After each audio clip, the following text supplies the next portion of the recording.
اور کیا بات کیا چل رہی تھی؟ ہاں، تو جمعے کے دن مرنے میں فائدہ ہوتا ہے، بس اتنا ہمیں پتا ہے. جمعے کے دن مرنے والے شخص کو لوگ کہتے ہیں اسے قبر میں حساب نہیں ہوتا. بھائی سب سے پہلے اعمال ہیں، یہ سب چیزیں فضائل میں آتی ہیں کہ جمعے کے دن مرنے کی فضیلت ہے بس. باقی یہ نہیں کہ وہ چوری بھی کی، زنا بھی کیا اور ماں باپ کو بھی ستاتا رہا تو صرف جمعے کو مرنے سے سب کچھ صاف ہو جائے گا. ایسا قرآن و سنت سے ہمیں پتا نہیں چلتا. آپ ستاتے رہے، سود کھاتے رہے، زنا کرتے رہے، 27ویں رات کو بھی مریں گے تو چترول لگیں گے قبر میں، کیونکہ قرآن نے سب سے زیادہ فوکس کیا ہے عمل کو. اگر صرف جمعہ ہفتے سے کام چل جاتا تو یہ پیغمبروں نے جو اتنی تکلیفیں اٹھائی ہیں یہ نہ اٹھاتے. بس پیغمبر دنیا سے یہ کہہ کے چلے جاتے تمام حضرات کوشش کریں جمعے کو مریں وہ بس. یتیموں کے حقوق اور یتیم کا مال جو کھاتے ہیں، آگ کے انگارے کھا رہے ہیں، اور زنا پر جو سزائیں رجم کی اور کوڑے لگنے کی اور آگ کی وعیدیں اور ماں باپ کو ستانے والے کی بخشش نہیں ہوگی، وہ عورت جو شوہر کی ناشکری ہو، یہ سب ختم ہو جاتی نا. جیسے حدیث میں آتا نا کولونجی میں ہر بیماری کی شفا ہے، تو اس کا یہ مطلب نہیں ہے کہ اب ڈاکٹر کے پاس جانے کی ضرورت ہی نہیں ہے. سنا مکھی میں ہر بیماری کی شفا ہے، تو اب کورونا میں بس سنا مکھیاں کھلا کھلا کے باقی ساری ویکسین جو تیار ہو رہی ہے، یہ جو دنیا، یہ سب یہ تو نبی نے نہیں ایسے کیا. اگر حدیث کا یہ مطلب ہوتا تو صحابہ کرام ہر گھر میں کولونجی رکھ لیتے، اور جب اسلامی حکومتیں قائم ہوئیں تو جو میڈیکل کالج کھلے ہیں اس زمانے میں وہ سارے آگ لگا کے بند کر دیتے. نہ کوئی حکیم ہوتا نہ ڈاکٹر ہوتا، بھائی ہر بیماری کے لیے کیا ہے؟ کولونجی. جیسے وہ ایک حکیم صاحب تھے، ہر ایک کو کیڑوں کی دوا دیتے تھے. وہ جو بھی آتا نا حکیم صاحب، بھائی کیڑوں کی دوا، پیٹ میں درد ہے کیڑوں کی دوا. سنا یہ ہے؟ سنا بھائی اپنے آپ کو مزہ نہیں آئے گا. پھر جس نے نہیں سنا اس کو اس میں مزہ آئے گا. ہر ایک کو کیا دے رہے ہیں؟ کیڑوں کی دوا. ایک دن ایک آدمی درخت پہ چڑھا، نیچے گر گیا، ہڈی ٹوٹ گئی. حکیم صاحب کے پاس لے کر حکیم صاحب نے کیڑوں کی دوا دی. لوگ کہنے ہیں یار اس کا کیڑوں سے کیا تعلق ہے، ہڈی ٹوٹی ہے. حکیم صاحب نے کہا کیڑا تھا تبھی تو چڑھا تھا درخت پہ.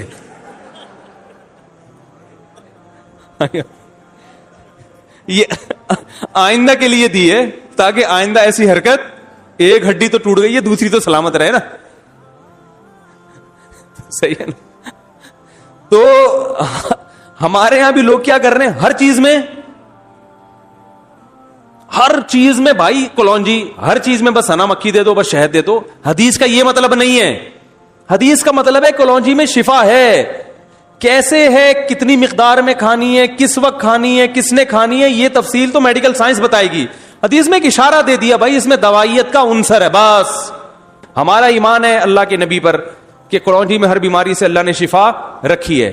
کیسے رکھی ہے میڈیکل سائنس بتائے گی آپ کو. صحیح ہے نا؟ یہ مولانا صاحب نہیں بتائیں گے آپ کو. یہ کون بتائے گا؟ شہد میں اللہ نے شفا رکھ دی ہے، کیسے رکھی ہے، کس مقدار میں رکھی ہے، کس وقت کھانا ہے، یہ میڈیکل سائنس بتائے گی. یہ مولانا بولو بھائی نہیں بتائیں گے آپ کو. صحیح ہے نا؟ تو اب ہر ایک کو کیڑوں کی دوا نہ دیا کریں. ٹھیک ہے؟ اور کیا بات کیا چل رہی تھی؟ ہاں، تو جمعے کے دن مرنے میں فائدہ ہوتا ہے، بس اتنا ہمیں پتا ہے. پورا ہی بخشا جاتا ہے ایسا نہیں ہے بھائی. اللہ بخش دے تو الگ بات ہے.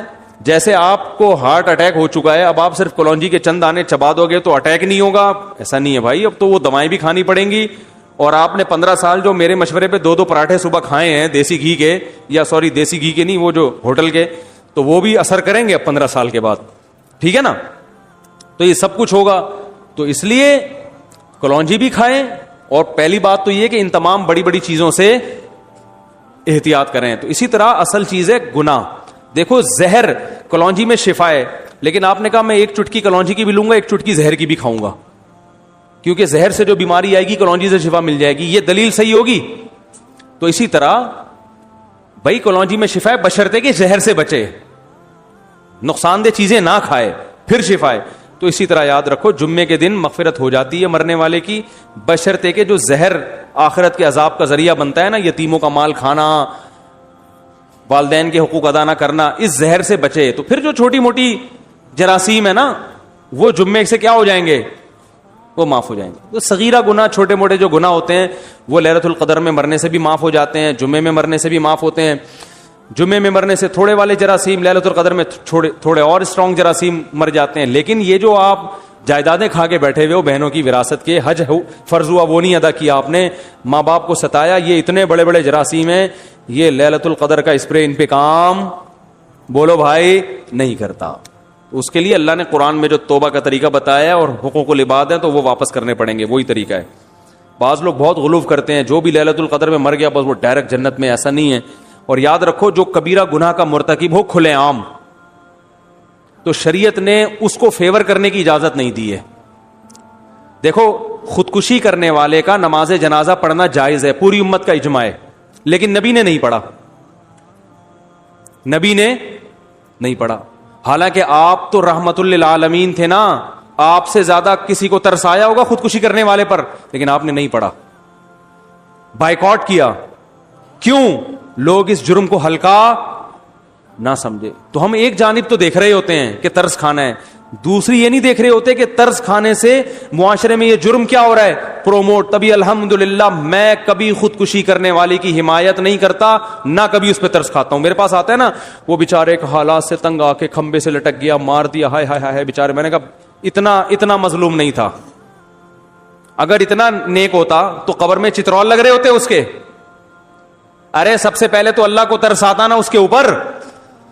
حدیث میں آتا ہے جو خودکشی کرتا ہے برزخ میں وہی عذاب اس کو قیامت تک دیا جائے گا. یہ جو ابھی بالی ووڈ کے ایکٹر نے خودکشی کی ہے نا رسا لٹکا کے, تو حدیث کے مطابق آپ اس کی لاش کو جلائیں یا نہ جلائیں, قبر میں دفنائیں, جو بھی کام کرتے ہیں, ہمارے نبی نے ہمیں یہ بتایا ہے کہ قیامت کا عذاب بعد میں, قیامت تک یہ اسی طرح اپنے آپ کو پھندے سے لٹکا کے مارتا رہے گا. اللہ اس میں جان ڈالیں گے, برزخی زندگی میں ہوتا ہے یہ کام, باڈی کو نہیں پتا چلتا. اس پر ایک پورا بیان میرا تفصیل سے ہو چکا ہے. برزخ میں اللہ اس کی روح کو جسم دیں گے, اسی طرح اللہ کہیں گے لٹکو, مارو اپنے آپ کو, تڑپے گا, مرے گا, پھر پھندا لٹکے گا. حدیث میں آتا ہے جس نے پہاڑ سے گرا کے اپنے آپ کو مارا تو قیامت تک اللہ اس کے لیے پہاڑ قائم کرتے رہیں گے, وہ اس پہ گرا کے اپنے آپ کو مارتا رہے گا, مرے گا, پھر اللہ زندہ کریں گے, پہاڑ پہ چڑھائیں گے, پھر گرائیں گے اس کو, قیامت تک یہ عذاب ہوتا رہے گا. تو خودکشی کرنے والے پہ کبھی ترس نہ کھایا کریں, یہ جرم ہے, اور پاکستانی قانون کے حساب سے بھی جرم ہے. خودکشی کرنے والا اگر بچ جائے اس کے خلاف FIR کٹوائی جا سکتی ہے, اریسٹ ہو جائے گا فوراً. بہت سی خواتین سوسائڈ کرتی ہیں شوہر کے سسرال کے حالات سے تنگ آ کے. حالات تو ہوتے ہیں سسرال کے بڑے بڑے خراب بھی ہوتے ہیں, آپ کو خودکشی کرنے کی اجازت بولو بھائی نہیں. تو میاں آتے ہیں میرے پاس, کہتے ہیں میری بیگم دھمکی دے رہی ہے خودکشی کرنے کی. میں نے کہا ریکارڈ کرو بیگم کی دھمکی, FIR کٹوا کے اندر کر دو اس کو, سیدھی سی بات. اور کیا یہ مذاق ہے کیا؟ اگر یہ پی لے زہر تو شوہر کا تو بیچارہ چوڑے میں آ گیا, اس لیے کہ پھر یہ بتانا کتنا مشکل ہوگا کہ اس نے نہیں مارا خود مری ہے. پھر اگر مر گئی تو پھر وہ ایک نئی ٹینشن کھڑی کہ اس نے اتنا ٹارچر کیا ہوگا کہ بیچاری نے اپنے آپ کو مار لیا. تو کوئی بھی غم ہو آپ کو اپنے آپ کو قتل کرنے کی اجازت نہیں ہے. شوہر اتنا بڑا ظالم ہے, طلاق لو بھائی, اس سے خلا مانگو, گھر سے بھاگ جاؤ. اگر ظالم ہو ایسا نہ وہ بھاگ جائے بلا وجہ, کوئی اتنا ٹارچر کر رہا ہے تو بھاگنے کا آپشن ہے آپ کے پاس, گھر سے بھاگ جائیں, آپ کہیں بھی جا کے پناہ لے لیں. مارنے کی اجازت نہیں ہے, اپنے آپ قتل نہیں کر سکتے آپ. قتل کیا تو اللہ پھر جو لٹکائے گا نا وہ شوہر کے لٹکانے سے زیادہ ہوگا. تو مارنے کی اجازت نہیں ہے کیسے بھی غم ہو. اور پھر ان کو کوئی غم بھی نہیں ہوتے, کم بختوں کے کھا رہے ہوتے ہیں صبح پراٹھے, بس ایک محبت ناکام ہو گئی تو لٹک گئے. چلو سسرال تو ٹینشن دیتا بھی ہے نا, اداکاروں کو کیا ٹینشن ہوتی ہے بھائی, تمہارے پاس عزت بھی ہے, تمہارے پاس دولت بھی ہے, تم نے چاند پہ زمینیں خرید کے رکھی ہوئی ہیں, یا خریدنے کی باتیں کر رہے ہو, مجھے نہیں پتا خریدیاں یا خریدنے کی باتیں تھی. تو اتنے آپ ہائی پروفائل آدمی ہو اور آپ غموں سے پتہ نہیں کون سے غم آپ کے لگ گئے کہ آپ لٹک کے ہلاک ہو گئے. اس کا مطلب آپ لوگوں میں عدم برداشت پیدا کر رہے ہو. نہیں آ رہی بات سمجھ میں؟ آپ لوگوں کو بزبان حال لٹکنے کی ترغیب دے رہے ہو, یا آپ نے جرم کیا ہے. اس لیے یہ آپ کی روح امن میں رہے, شانتی میں رہے, یہ بالکل ضرورت نہیں ہے. صرف آپ اتنا بول سکتے ہو بھائی کہ جو ہے نا یہ ہمیں افسوس ہوا کہ لٹک گئے, لیکن اچھا کام محترم نے نہیں کیا, اور اس سے لوگوں کے حوصلوں کو کیا کیا ہے, پست کیا ہے. نوجوانوں کو لٹکنے کی ترغیب دی ہے, غلط کیا. اگر یہ دوبارہ زندہ ہو کے آ جائے, FIR کٹوا کے ہم تھانے میں بند کرائیں گے. اگر انڈیا کے لوگ اس طرح کے کمنٹس کریں نا تو ہم سلوٹ کریں ان کو, بالکل صحیح. انڈیا کے اداکاروں کو چاہیے, جتنے بالی ووڈ کے دوسرے ایکٹرز ہیں ان کو چاہیے کہ اس ایکٹر نے جب خودکشی کی ہے تو آپ کمنٹ میں یہ لکھیں کہ یہ اچھا کام نہیں کیا, کوئی اتنی بڑی ٹینشن نہیں تھی کہ جس پہ لٹکا جاتا, ہر ٹینشن کا حل بولو نا موجود ہے, اچھا کام نہیں کیا. اور اگر یہ محترم زندہ ہو کے دوبارہ آ گئے تو پولیس کو بتا کے فوراً کیا کرنا ہے ہم نے, کیونکہ جرم ایک تو اپنے آپ کو ہلاک کیا, آپ بھی تو ایک انسان ہو نا, تو انسانیت کے ناطے آپ پر لازم تھا کہ اپنی زندگی کی حفاظت کرتے. دوسرا, آپ نے لاکھوں لوگوں کو ترغیب دی ہے لٹکنے کی, کیونکہ اب آپ جتنے مرضی بیانات دیتے رہیں خودکشی کے خلاف, نوجوان جو یہ لٹکتا ہوا منظر دیکھیں گے ان کے پاس ایک راستہ دکھا دیا آپ نے کہ یار اتنا بڑا آدمی جب لٹک سکتا ہے تو میرا غم تو اس سے بھی زیادہ ہے, اس کا غم میرے غم جیسا نہیں ہے. یہ اس کے پاس تو پیسہ بھی تھا اور شہرت بھی تھی اور جوانی بھی تھی, بیماری بھی نہیں تھی, سب کچھ تھا. میں تو بے روزگاری سے تنگ آیا ہوا ہوں, میرا تو ٹماٹر کا ٹھیلا بھی آج کل نہیں لگ رہا کوئی خریدنا. میری تو اس کی تو گرل فرینڈ بھاگ گئی تھی, میری تو سچی مچی کی بیوی بھاگ گئی ہوئی ہے. تو اس سے بڑے جس کو غم ہوں گے وہ کہے گا ہم تو آسانی سے لٹک سکتے ہیں. تو یہ ترغیب جرم کی دی کہ نہیں دی؟ اس لیے اللہ خودکشی کرنے والے پر ترس نہیں کھاتے, اللہ نے اس کے لیے اصول الگ بنایا ہے. تو اسی طرح خودکشی کرنے والے کا جنازہ مسلمان اگر ہو تو پڑھا جائے گا, مگر علاقے کے جو معزز لوگ ہوتے ہیں شریعت کا حکم ہے کہ وہ اس جنازے کا بائیکاٹ کریں. اسی طرح کوئی بڑا گناہ گار ہو, کھلے عام ہو, چھپ کے گناہ کرنے والے کا تو حکم ہے شریعت میں پردہ ڈالو, چھپاؤ, کیسے ہی بڑھاؤ, کھلے عام جرم کر رہا ہے تو پھر اسلام میں حکم یہ ہے کہ اس کو جنت میں پہنچانے کی کوشش بولو مت کرو. کھلے عام زانی ہے, ڈاکو ہے, لاکھوں لوگوں کی جان لے لی اور مر گیا 27ویں رات کو, اب آپ کہہ رہے ہیں جنت میں جائے گا. یہ اس کا مطلب آپ لوگوں کے جذبات سے کھیل رہے ہیں. آپ یہ نہ کہیں کہ جہنم میں جائے گا, کیونکہ یہ تو اللہ ہی کو پتا ہے کہاں جائے گا, لیکن کم از کم یہ بھی نہ کہیں کہ جنت میں جائے گا. اگر برے الفاظ سے یاد نہیں کریں تو اچھے الفاظ سے بھی یاد نہ کریں. سمجھ رہے ہو کہ نہیں سمجھ رہے؟ وہ گورباچوف تھا نا جس نے افغانیوں کا خون کیا تھا, 16 لاکھ افغانی قتل کر دیے تھے اس نے رشیا کی جنگ میں. ارے جب روس افغانستان کی جنگ ہوئی ہے تو 16 لاکھ افغانیوں کا, یہ تو آن دا ریکارڈ ہے, باقی لاکھوں اس کے علاوہ ہیں جن کا کوئی ریکارڈ ہی نہیں ہے, افغانستان کو کھنڈر بنا دیا. تو ایک صاحب گورباچوف پہ ترس کھا رہے تھے کہ اللہ کرے مسلمان ہو جائے, قیامت کے دن میں اس کی بخشش کرواؤں گا. تو ایک پٹھان بیٹھا ہوا تھا, اس نے کہا گورباچوف ملے تو صحیح قیامت کے دن, دیکھتا ہوں. واقعی صحیح کہہ رہا تھا. او بھائی 16 لاکھ انسان مار دیے, لاکھوں عورتوں کی عزتیں تباہ ہو گئیں, قیامت میں ملے تو صحیح, دنیا میں تو کچھ نہیں کر سکتے, قیامت میں بھی چھوڑ دیں. واہ بھائی واہ, تو نہیں چھوڑیں گے, ملے گا چھوڑیں گے آپ لوگ؟ گورباچوف قیامت کے دن کہیں چھاؤں میں آ جائے بس, بولو تو ذرا سائڈ پہ آ. تو موسیٰ علیہ السلام نے فرعون کے بارے میں بددعا کی تھی, بہت پہلے کوشش کی ہدایت پر آ جائے. اللہ نے کہا اے موسیٰ نرم لہجے میں بات کرنا. تو پہلی دعوت تو یہی ہے نرمی سے, قولا لہ قولا لینا, نرم بات کرنا. حالانکہ ہزاروں بچوں کا قاتل ہے, لیکن اللہ چاہتے ہیں کہ توبہ کی توفیق مل جائے. اے موسیٰ نرم لہجے میں بات کرنا, شاید سدھر جائے. موسیٰ کلیم اللہ نرم لہجے میں بات کر رہے ہیں, ہر طرح سے فرعون کو سمجھا رہے ہیں میں تیرا خیر خواہ ہوں. فرعون نہیں مان رہا, کہہ رہے معجزے دکھاؤ. معجزے دکھا دیے. فرعون نے کہا جادو ہے, جادوگروں سے مقابلہ کرواؤں گا. مقابلہ کروا دیا. جادوگروں نے خود گواہی دے دی بھائی یہ معجزہ ہے, جادو نہیں ہے. جادوگروں کے ہاتھ پاؤں کاٹ کے لٹکا دیے. پھر بھی اللہ نے مہلت دی, توبہ کر لے اب. پھر اللہ نے مینڈکوں کا عذاب بھیجا, ٹڈیوں کا عذاب بھیجا, جوؤں کا عذاب, ہر طرح کے عذاب بھیجے. جب موسیٰ علیہ السلام دعا کرتے عذاب ٹل جاتا, دعا نہیں کرتے تو عذاب نہیں ٹلتا. صاف دکھا دیا وجاہدوا بہا واستیقنتھا انفسہم. اللہ فرماتے ہیں فرعون اور اس کے درباریوں کو یقین ہو گیا کہ یہ اللہ کا پیغمبر ہے, یہ جھوٹا نہیں ہے. پھر بھی انکار کرتے رہے. بالآخر جب ظلم انتہا ہوئی ہے نا, تو پھر موسیٰ علیہ السلام نے بددعا کی ہے, اور ہارون علیہ السلام نے بھی ہاتھ اٹھائے, اے اللہ اب فرعون کو تباہ کر دے, اور پہلا دعا میں تجھ سے یہ مانگتا ہوں کہ اس کو اس سے ہدایت کی توفیق سلب کر لے. ربنا اطمس علی اموالہم واشدد علی قلوبہم. اے اللہ اس کے دل پہ مہر لگا دے, اس کو ایمان کی توفیق نہ ملے. ایسا نہ ہو کہ اتنی بدماشیاں کی ہیں اس نے, اب جب اس کی ہلاکت کا وقت آیا اور ہمارا وقت آیا کہ ہمیں ظلم سے نجات ملے, پتہ چلا یہ کلمہ پڑھ کے کیا ہو گیا, مسلمان. اور اللہ کا قاعدہ ہے کہ جب کوئی کلمہ پڑھ کے مسلمان ہو گیا 99 سال میں بھی, تو اللہ پچھلا سب کیا کر دیتے ہیں, معاف. اے اللہ, اب کلمہ پڑھنے تیرا اصول تو چینج نہیں ہو سکتا, کلمہ پڑھے گا تو نے تو معاف کرنا ہی کرنا ہے. میں یہ تو نہیں کہتا کہ اپنا اصول چینج کر لے, تو یہ تو نے کرنا نہیں ہے. موت سے پہلے پہلے جو توبہ کرے گا تو نے معاف کرنا ہے, یہ تو تیرا لگا بندہ اصول ہے, یہ اصول تو تیرا چینج نہیں ہو سکتا. اب میں یہ تو نہیں کہہ سکتا کہ فرعون کے حق میں یہ اصول چینج کر لے, نا, یہ تو تیرا اصول ہے کہ مرنے سے پہلے جو توبہ کرے گا وہ توبہ قبول ہوگی, بشرطے کہ بالکل حالت نزع کی کیفیت میں نہ ہو. تو اب میں تجھ سے ایک دعا مانگ رہا ہوں, اب تو اس سے کلمے کی توفیق سلب کر لے, اس کے دل پر ایسی اسٹیمپ لگا دے کہ اس کلمے کے علاوہ سب کچھ اس کی زبان سے نکلے, کلمہ نہ نکلے, اس کو ایمان کی توفیق نہ ملے.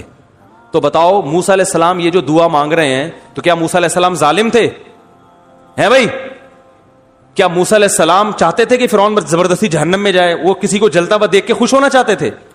اگر آپ موسیٰ علیہ السلام کے بارے میں ایسے بدگمان ہو تو پھر یہ ایمان خطرے میں ہے نا. پیغمبر ہر لحاظ سے کامل ہوتا ہے, پیغمبر میں کوئی فالٹ بولو نہیں ہوتا. یہی موسیٰ علیہ السلام ہے جو اتنے مظالم سہنے کے باوجود فرعون کی ہدایت کی کوشش میں لگے رہے کہ اب آ جائے, اب آ جائے, اب آ جائے. وہ ہزاروں بچوں کے قتل کو بھی بھولنے کے لیے تیار تھے, ہزاروں لاکھوں عورتوں کی عزتیں لوٹی گئیں, اس کے لیے بھی تیار تھے, معاف کر دیں گے, لیکن فرعون تیار نہیں تھا.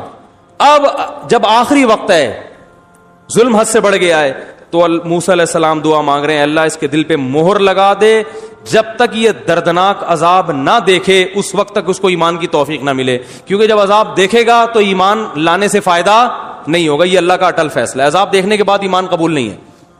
اللہ نے کیا فرمایا, اجیبت دعوتکما, اے موسیٰ اور ہارون تم دونوں کی دعا میں نے قبول کر لی ہے.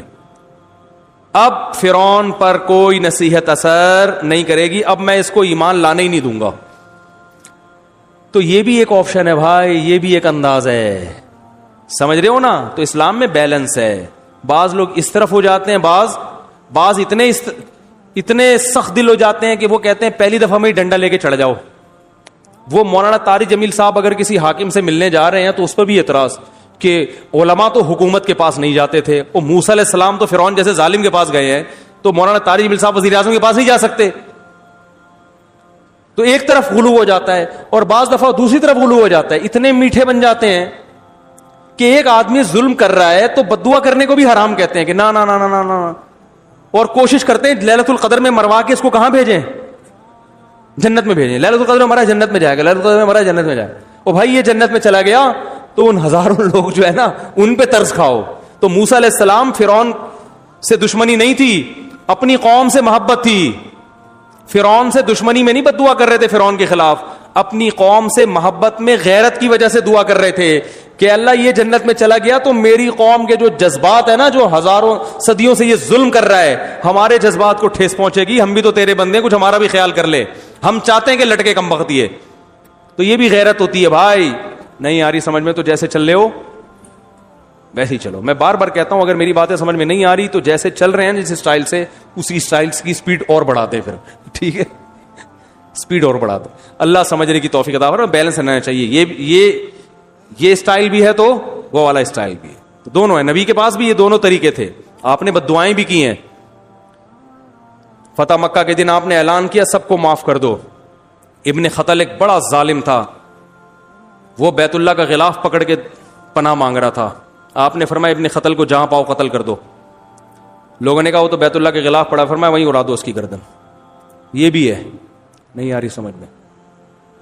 نبی صلی اللہ علیہ وسلم نے کافر کو پکڑا, دشمن تھا, جنگ میں آیا ہوا تھا, جنگ میں گرفتار ہوا, حکم دیا اس کو قتل کر دو. اس نے کہا میری 6 بیٹیاں مجھ پہ ترس کھائیں, میری 6 بیٹیاں, ان کا کوئی پرسان حال نہیں ہے. آپ نے ترس کھایا, چھوڑ دیا.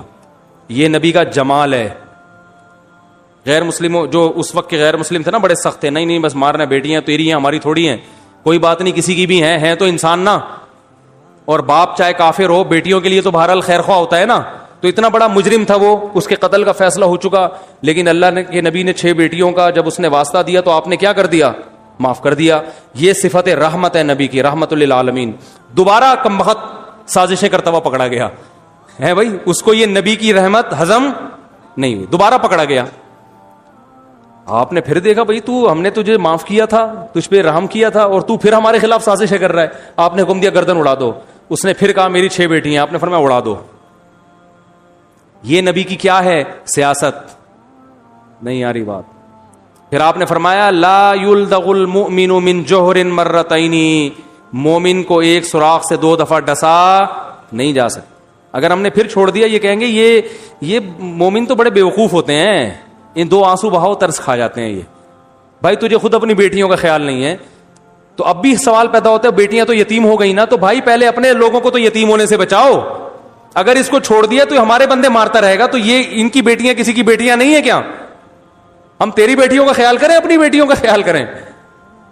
تو یہ ہے بیلنس جو آج مارکیٹ میں کیا چل رہا ہے, شارٹ. رحم دل ہوں گے تو کتوں پہ کے خلاف میرا بیان, میں نے کتوں کے خلاف بیان کیا, تو جو رحم دل لوگ ہیں ان کو یہ کہہ رہے ہیں یار کتوں کو مارنے کا حکم دے رہے, توبہ توبہ استغفر اللہ.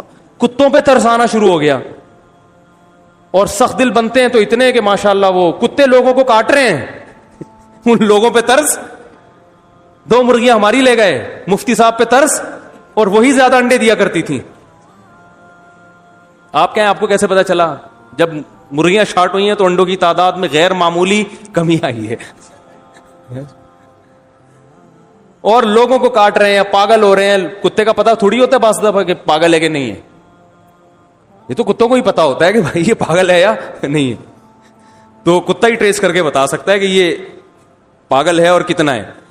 تو عجیب حساب ہے یار, کتوں کو قتل کرنے کا ہم نے حکم دیا کہ MC والوں کو چاہیے ان کو ماریں, تو اس پہ ترس آ رہا ہے کہ کتوں کو تو اسلام نے حکم دیا کہ پانی پلاؤ ان کو.